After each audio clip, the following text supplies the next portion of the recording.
Today I'm going to drive the state equation of a series RLC circuit. So the purpose of the state equation is that you can simulate the circuit mathematically, which is what most simulation packages do underneath like a graphical user interface.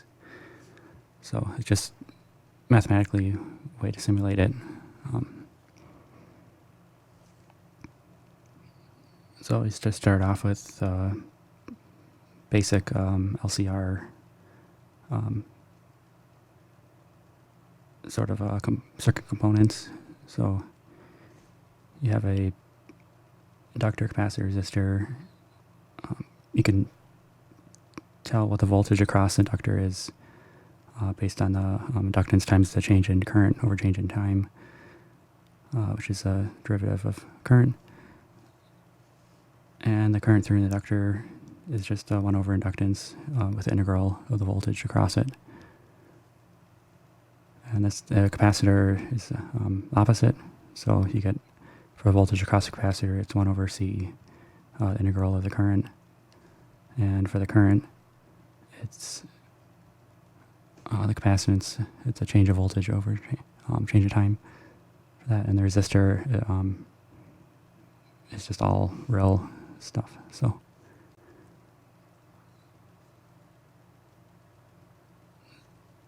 to start out with,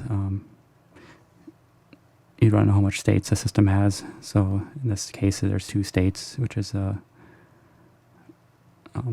inductor and capacitor.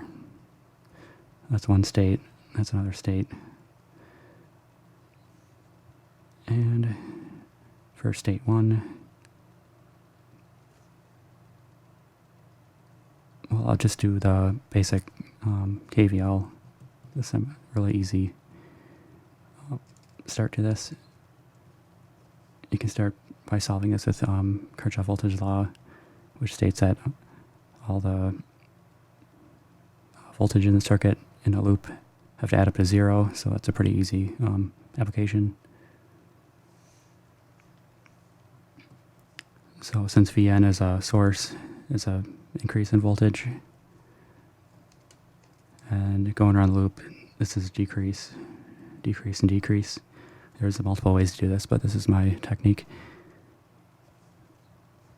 So you're starting out with 0, because all this has to add up to 0. Voltage in, going across that's an increase in voltage, so it's a positive value, and then the resistance is negative. So you want to know what the voltage across the resistor is. It's the current through the resistor times the resistance. And this IR, everything, this current through the whole loop can be described as the current through inductor to make it easier. So it'd just be simply the current through inductor times resistance. The voltage across inductor is L dIL dt. And the voltage across the capacitor, it's this, but I'll just write it as VC for now. It's going to be the second state for the system. And you can put in a state space form just by moving this across. So you end up with, I'll just write the IL dot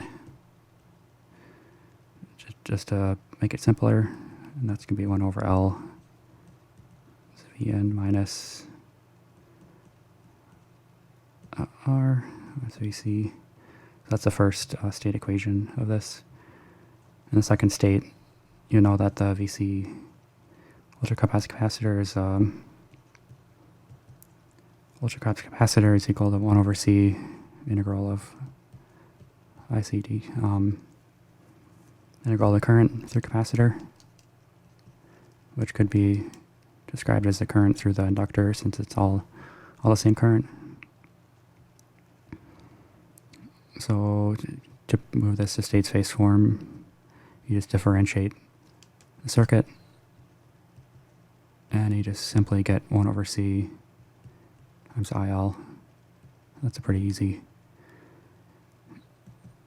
So just to sum it up, yeah, see this one, this was a state space formula. And you can just do a quick substitution. You just say x1 is equal to IL x2 VC. That means that x2, x1 dot is IL dot.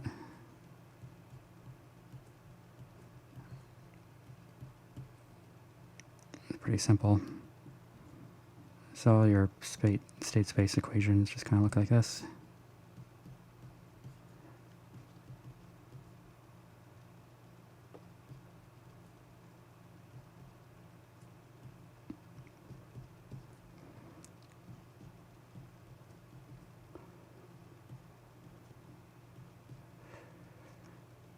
So that's the final form. And you can just plug in values for whatever the circuit values are. Now that I have the circuit in useful form as a state equation, I'm going to make the state equation into a transfer function with current feedback. So I've rearranged a state equation into matrix form right there, symbolically, and then to create the current feedback, current output, you just set the output equation or output matrix to be 1 for x1. So that means that the output matrix is just going to be the current of this system. So yeah, to turn that into a transfer function, you just do this matrix equation. So you get this transfer function from that from the state equation. So this is like the current of the system.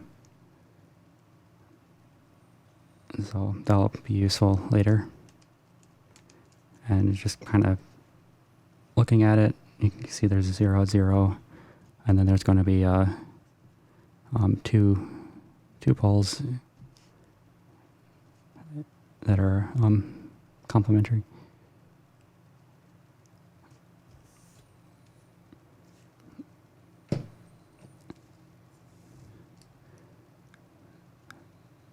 So now we're getting into the system modeling side of it, trying to figure out where it's going to oscillate at. And so I've created a positive feedback system for this controller with a relay non-linearity right there. So basically what this is that you take an input signal, which I have the current as an input, and you feed it through the non-linearity and you get like the output from it. So in this case, the linearity is the controller. So if you have a positive current, the controller is going to output a positive voltage.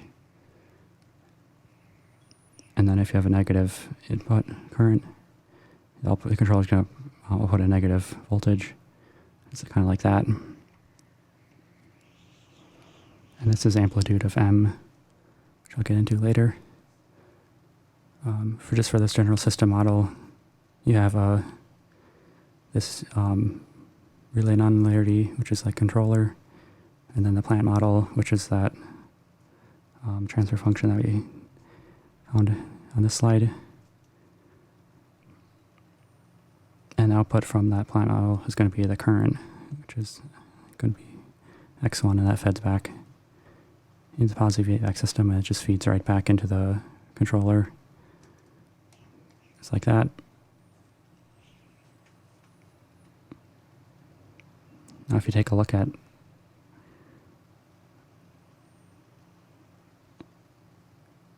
so to do the Nyquist analysis, you have to linearize this system because it won't work with nonlinear things.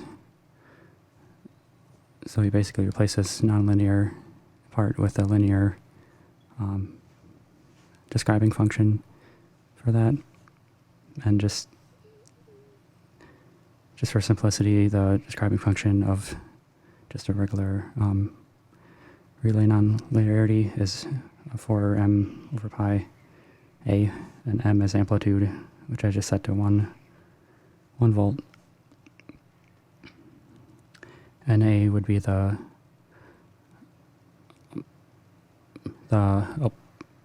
amplitude of the, basically you're going to vary a from 0 to infinity, and then that determines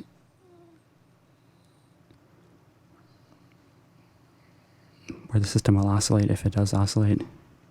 So I guess to get a little bit more into that, I found the transfer function for the system model right here, and it's just a general transfer function. I'll show it on here. It's just a general transfer function for a positive feedback system.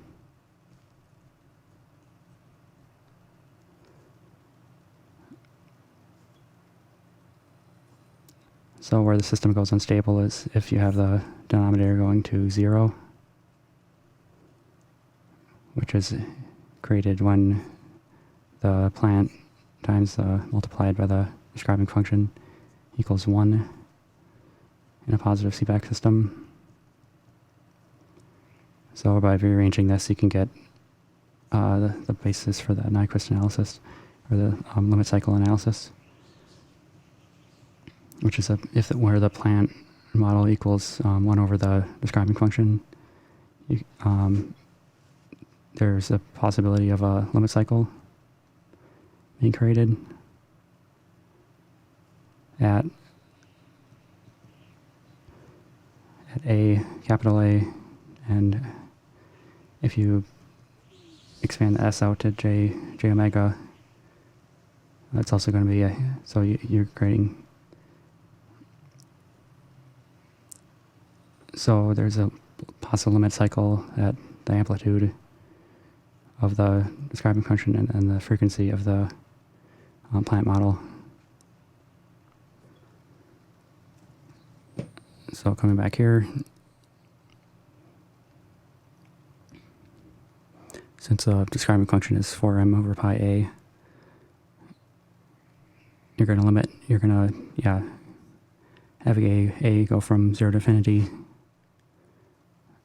and then the plant model, you're going to vary the frequency from negative infinity to infinity.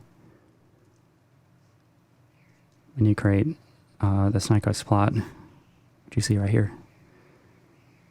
It's just starting at 0. This is frequency of 0 radians per second. And then you increase the frequency up till you reach infinity radian a second. And 1 over the describing function just is a straight line on the, there's no imaginary part to it, there's no frequency component to this, so it's just a line that goes right on that axis. So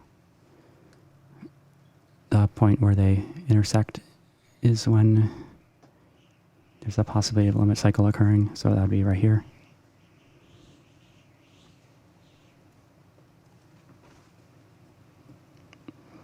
And there's some oddities with this that I found. So I guess a basic understanding of this is that you have a real imaginary part to it. So you create just like a regular triangle like that, and this is like the phase angle. So you'll see that the phase angle is actually positive when the frequency is lower than the resonant point where it's going to oscillate at. And then if you draw another triangle down here, this is negative phase angle when you're over the resonant point. So that's a little bit different than the convention states. You could also see that this point is actually lower than what I found by analytic calculation. So it's around 92.5 amps. So I'll address those. So first looking at the phase, why is there a positive phase when you're below the oscillation frequency? Usually the system is going to be capacitive underneath the resonant frequency, so why is there a positive phase angle? So it all just goes about on convention. So you remember the Eli the Iceman analogy. So this assumes that voltage is at the zero phase, and then you're figuring out where the current is relative to the voltage phase. So for inductance, the voltage is going to lead the current, and then for capacitor, the current leads the voltage. But with this Nyquist plot, since this is a current signal here, this is like the amps current signal, it goes against the convention that it's saying that the current is at 0 degrees, and you're figuring out what the voltage is referenced to the current signal. So you get a opposite sign. That's why there's a positive phase angle right there. So you're basically saying that the voltage is leading the current here, but the phase is actually a negative 90 instead of at 0. And when you're talking about the capacitor, your angle, instead of at 0 degrees, it's at 90 degrees. So that's where you get this positive angle and negative angle. It's the same, it's still capacitive underneath inductive. It's just that the sign is different for the angle.